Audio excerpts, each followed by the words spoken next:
¿Cómo estás? Dios te bendiga. Vamos a seguir en nuestra materia Epístolas del Cautiverio y en este video vamos a tener el resumen de nuestra segunda semana de esta materia en la Universidad Vida de Éxito y vamos a ver, a seguir viendo algunos capítulos del libro de Efesios y cómo presenta a la iglesia y algunas cosas que nosotros tenemos que estudiar como parte también de la iglesia de Jesucristo. Vamos a estar hablando también acerca de la iglesia como casa de Dios. Cómo es que el apóstol Pablo habla de la iglesia como la casa de Dios. Y en algunos pasajes de los evangelios, el mismo Jesús mencionó esta parte o de esta forma la iglesia. Recordemos que cuando Jesús llegó al templo y él vio que estaban profanando el templo, él dijo: la iglesia, casa del Señor, ¿no?, será llamada, mas vosotros la habéis hecho cueva de ladrones. Entonces la iglesia es la casa de Dios. Entonces, ¿cómo presenta el apóstol Pablo a la iglesia como la casa de Dios? Y nosotros vamos a ver, ¿no?, lo que el apóstol Pablo habla y lo que el apóstol Pablo menciona acerca de esto, y es lo que nos dice en 1 Timoteo capítulo 3, versículo 14 al 15. Dice: esto te escribo, aunque tengo la esperanza de ir pronto a verte, para que si tardo sepas cómo debes conducirte en la casa de Dios, que es la iglesia del Dios viviente, columna y baluarte de la verdad. Entonces, menciona a la iglesia como la casa de Dios. Ahora, aquí estamos hablando de la carta a Timoteo, pero también en la carta a los Efesios, el apóstol Pablo habla acerca de la iglesia como la casa de Dios. Y mediante este pasaje nosotros aprendemos que Dios tiene una casa, o podríamos decir un lugar de su morada.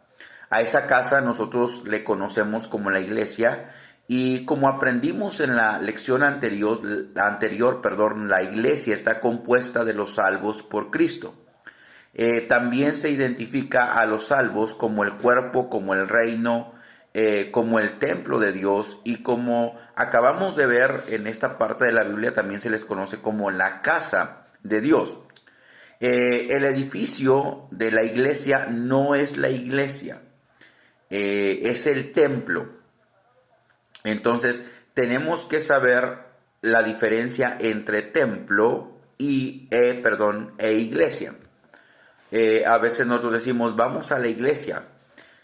¿Por qué vamos a la iglesia? Porque vamos a la congregación, vamos a congregarnos como iglesia, pero realmente el ir al templo no es ir a la iglesia, es ir al templo. Como les digo, hay que diferenciar entre la iglesia, lo que es iglesia, y lo que es templo.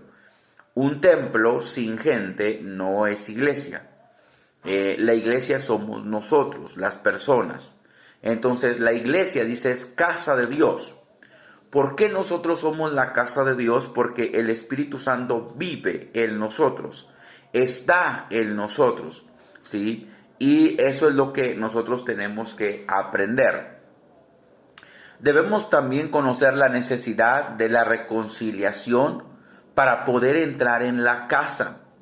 No podemos ser parte de la casa de Dios si no tenemos una reconciliación con el Dios mismo. Los cristianos vivimos entre los muertos, según lo que nos dice Efesios capítulo 2, versículo 1. Dice que Él los dio vida a vosotros cuando estábamos muertos en nuestros delitos y pecados. Y la palabra Él os dio vida, está o lo que podríamos añadir, cómo podríamos describir, es que Dios a través de Jesucristo nos dio vida para que nosotros formásemos parte de la iglesia de Cristo o de la casa de Dios. Estábamos muertos en vuestros delitos y pecados anteriormente, y el apóstol Pablo aclara que ya no, está hablando en tiempo pasado, eran, ¿sí?, cuando estaban muertos en delitos y pecados. Entonces tiene que haber una reconciliación.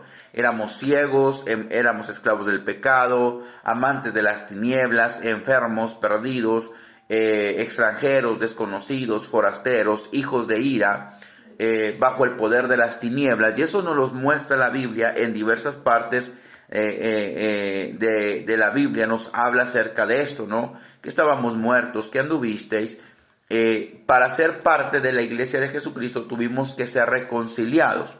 Ahora, el proceso de la reconciliación personal con el Padre tiene que llevarse de acuerdo a lo que el apóstol Pablo nos dice en Efesios capítulo 2.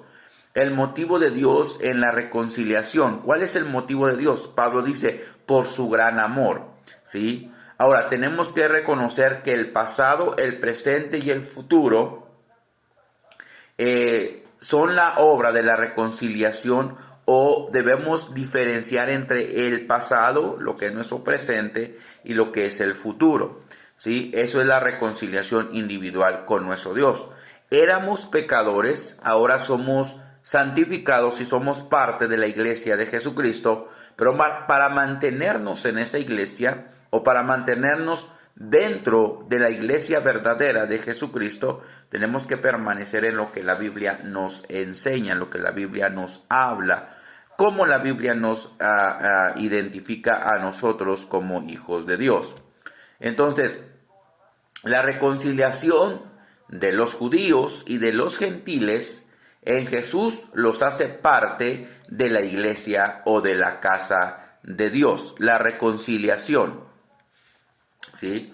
Tanto los judíos como los gentiles necesitamos reconciliarnos con Jesús para ser parte de la casa, ser parte de la familia de Dios, ser parte de una familia que nos lleva a ver la gloria de Dios en nuestra vida, ¿sí? Que nos lleva a caminar en ese punto que es el punto de estarnos dentro de la congregación de los santos, dentro de la familia de Dios. La iglesia es un misterio divino. ¿Por qué un misterio divino? Porque en esta parte del capítulo 3, ya estamos en el capítulo 3 de Efesios, llegamos ahora a uno de los pasajes profundos de la Biblia. En la primera parte, Pablo revela el misterio divino, del verso 1 al verso 12 del capítulo 3. Dice que el misterio fue revelado y encomendado a Pablo. El misterio se dio a conocer a los santos del Antiguo Testamento, pero también el misterio es totalmente revelado en esta parte de la Biblia, específicamente en los versos 6 al 10. ¿Cuál es ese misterio? Que los gentiles son coherederos y miembros del cuerpo y copartícipes de la promesa de Cristo Jesús por medio del Evangelio. En Efesios capítulo 3, verso 6 dice que los gentiles son coherederos y miembros del mismo cuerpo y copartícipes de la promesa en Cristo Jesús por medio del Evangelio.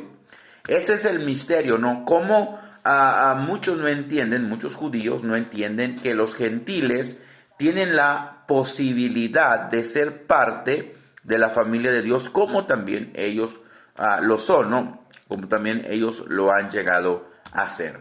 Entonces, la edificación del templo profano. ¿Cuál es la edificación del templo profano? En Éfeso, como lo hemos venido diciendo anteriormente, estaba el templo de la diosa Diana.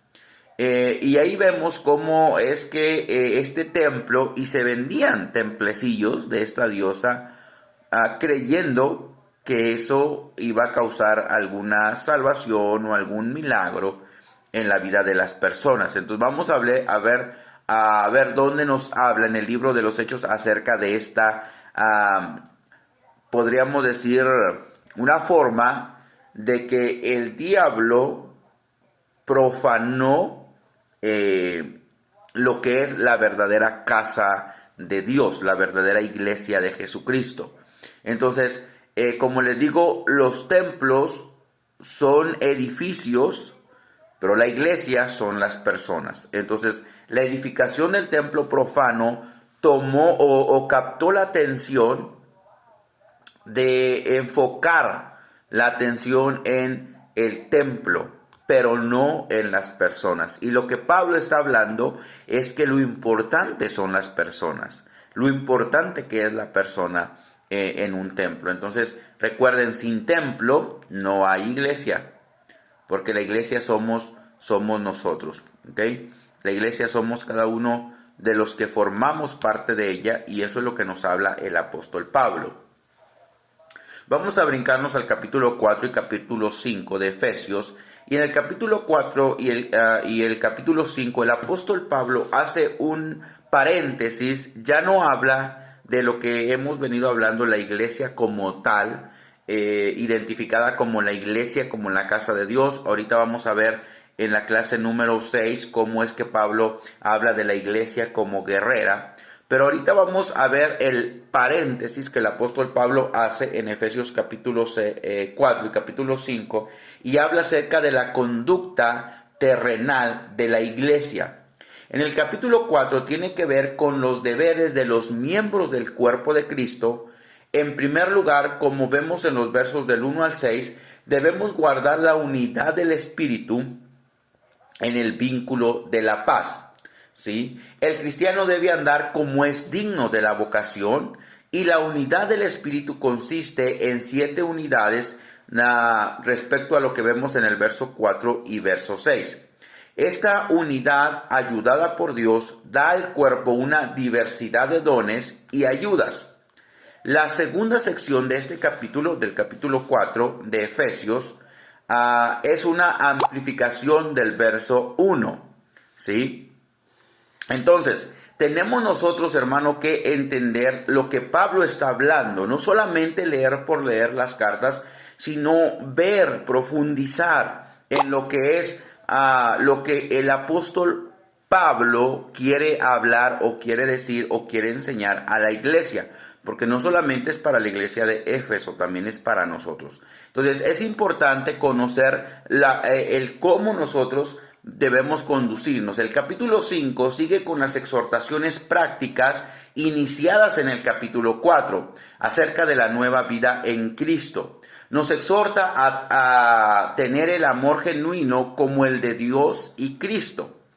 Nos exhorta también a dejar las prácticas de las tinieblas. En contraste, debemos alabar a Dios siendo llenos del Espíritu Santo y expresarlo cantando himnos.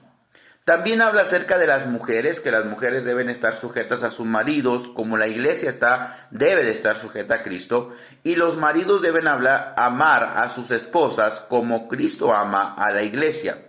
Habla también de la unión entre Cristo y la iglesia, ilustrada por la unión del marido con la esposa. Entonces ahí nos habla acerca de cómo debemos comportarnos, ¿sí? Habla de la mansedumbre, habla de la longanimidad, habla de soportándoos unos a otros. Vamos a ver a qué se refiere Pablo con eso, ¿sí? Habla también de actuar como es digno, ¿sí? Hablemos como es digno, vistamos como es digno, andemos como es digno, nos peinemos, nos arreglamos como es digno, ¿sí? Y esta frase digno, el apóstol Pablo les pide que caminen como es digno o como merece el Señor Dios que caminemos nosotros. Entonces lo que Dios quiere es que hablemos correctamente, vistamos correctamente, nos peinemos correctamente, nos comportemos como es digno, oigamos correctamente, veamos correctamente, y que seamos dignos de recibir lo que es la salvación y de ser parte de la iglesia de Jesucristo. También hablamos de que Dios quiere que andemos ¿sí? Hablamos de que andemos como es digno. Ahora, Dios quiere que andemos número 1, Dios quiere que andemos con humildad, ¿sí? Dios quiere que andemos con mansedumbre. Dios quiere que nos soportemos unos a otros. Ahora, esta palabra, más que soportar de la forma que nosotros creemos que es tolerar o cualquier otra cosa, ¿sí? Está hablando de un soporte, de ser soportes los unos para con los otros, de mantener a nuestro hermano en ese amor, en esa determinación que cuando veamos que nuestro hermano está cayendo o que va por un rumbo equivocado, nosotros podamos, hermano, sostenerlo orando por él, en ayunos, en oraciones, en, no sé, palabras de ánimo, para que él tenga un soporte y él no caiga cuando está a punto de hacerlo. También habla de la palabra solícitos, y esa palabra solícitos es buscando la unidad de la iglesia, o sea, estar dispuestos a buscar la unidad de la iglesia, estar dispuestos a hacer algo que nos beneficie o que nos ayude a seguir adelante. El llamamiento es personal y no grupal. El enfoque de la cultura en el año 60 después de Cristo en Éfeso tenía una identidad que el grupo era céntrico, ¿sí? Su conclusión era del grupo y no del individuo. Quería promover la identidad del grupo entero y no de cada uno, ¿sí? Eso es lo que el enfoque de esa cultura. Los derechos de cada uno eran sometidos al grupo y no al individuo. Pero aquí vemos que el llamamiento es personal. Por eso Pablo habla de cada uno personalmente. Cómo debemos conducirnos, qué es lo que debemos hacer, ¿sí? Pero también nos habla de que debemos ser unidos como iglesia por 7 grandes estabilizadores. Vamos a ver 7 estabilizadores que el apóstol Pablo habla acerca de cómo la iglesia debe permanecer en la unión. Número 1, el primer estabilizador es un cuerpo. El apóstol Pablo habla de que la iglesia es un cuerpo, ¿ok? El segundo, un espíritu, una esperanza, un Señor, una fe, un bautismo, un Dios, ¿sí? Esos 7 estabilizadores nos ayudan a conocer que aunque somos diferentes personas en la iglesia, debemos de tener tan siquiera en común estos 7 estabilizadores. Si tenemos en común estos 7 estabilizadores, las cosas que no tenemos en común pasarán a otro término de menos importancia, porque ya tenemos estos 7 estabilizadores en común. Ya sabemos que somos un cuerpo, tenemos un mismo espíritu, que es el Espíritu Santo, tenemos una misma esperanza, un Señor, una fe, y tenemos un bautismo, pero también tenemos un solo Dios. Ese Dios nos ayuda a que nosotros podamos seguir adelante y no flaquear, sino que podamos nosotros mismos caminar en cuanto a lo que tenemos o a lo que podemos hacer. El apóstol Pablo habla de estos 7 estabilizadores para estabilizar la unidad de la iglesia, porque la iglesia en Éfeso en ese tiempo no estaban estabilizados en lo que era la unidad. Recordemos que estaba grandemente esta forma de los templos que estaban siendo, pues, de cierta forma, un foco en el cual los cristianos estaban volteando a ver esos templos de la diosa Diana y estaban causando división entre los cristianos en Éfeso. Pero el apóstol Pablo les habla de esto para darse cuenta que más de fijarse en las cosas que no tenían en común, el apóstol Pablo dice, si hay 7 estabilizadores que pueden mantener la unidad de la iglesia, y está hablando de un cuerpo, está hablando del espíritu y de las cosas que ya nosotros hemos mencionado. También el apóstol Pablo habla de los dones del ministerio de Cristo para la iglesia. Hay diversidad de dones, diversidad de ministerios, diversidad de operaciones, pero habla del Padre, del Hijo y del Espíritu Santo. Dice, hay diversidad de dones que son dados por el Espíritu. Hay diversidad de ministerios que son dados por el Hijo. Pero también hay diversidad de operaciones que son dadas por el Padre, ¿sí? Y habla de los 5 ministerios: del pastor, del profeta, del apóstol, del evangelista y del maestro. Los 5 ministerios son dones en forma humana que Jesucristo ha repartido a la iglesia hasta que alcance la unidad de la fe y del conocimiento de Cristo Jesús. El propósito de trabajar con los ministerios son el de producir una unidad en la iglesia, el de edificar al creyente, el de perfeccionar al hermano, el de alcanzar el conocimiento de Cristo y el lograr el conocimiento del plan de Dios. Entonces, eso es lo que vamos a ver, ¿no? Vamos a hablar del ministerio apostólico, el ministerio profético, el ministerio evangelista, el ministerio pastoral, el ministerio del maestro. Vamos a ver estos ministerios y también vamos a hablar lo que el apóstol Pablo menciona en el capítulo 5, la iglesia como novia, o que la iglesia será la novia de Jesucristo. Vamos a hablar acerca de esto, ¿no? Lo que la iglesia tiene que evadir para vivir en santidad y ser caminar, ¿no?, en esa santidad que se requiere para cuando Cristo venga la encuentre sin mancha y sin contaminación. Y por último, en el libro de Efesios vamos a estar hablando de la iglesia como guerrera. En el último capítulo de Efesios, que es el capítulo 6, nos habla acerca de lo que es la armadura de Dios, que es lo más común que nosotros ya conocemos, que nosotros ya sabemos, que nosotros ya hemos estudiado de una o de muchas maneras, pero que el apóstol Pablo habla de cierta forma a la iglesia, no solamente como una iglesia que es la novia. Cuando hablamos de la iglesia como la novia, creemos que es una iglesia débil, una iglesia que no puede hacer muchas cosas, o una iglesia que no está preparada para ir más allá de lo que solamente o de las limitaciones que tiene. Pero el apóstol Pablo habla a la iglesia de lo que es una iglesia guerrera. Y vamos a hablar acerca del por qué Pablo menciona los consejos en las relaciones, cómo Pablo habla acerca de luchar, ¿no?, por mantener buenas relaciones entre la familia, entre el matrimonio, entre el trabajo y todo eso.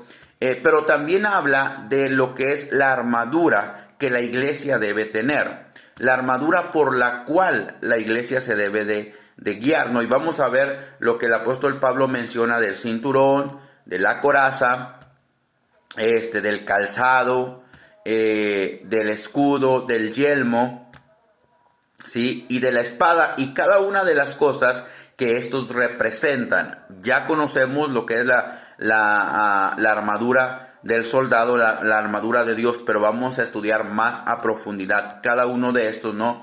Y vamos a ver ejercicios que debemos hacer para asegurar la victoria. Por ejemplo, la oración, la meditación de la palabra, ¿sí? Cosas espirituales que nos muestra la armadura de Dios. No solamente es pensar en el casco, sino en qué significa el casco. No solamente es pensar en la espada, sino en qué significa o lo que simboliza cada uno de ellos. Entonces, eso es lo que vamos a ver en esta semana. Yo sé que va a ser de mucha bendición y que va a ayudarnos a comprender un poco más el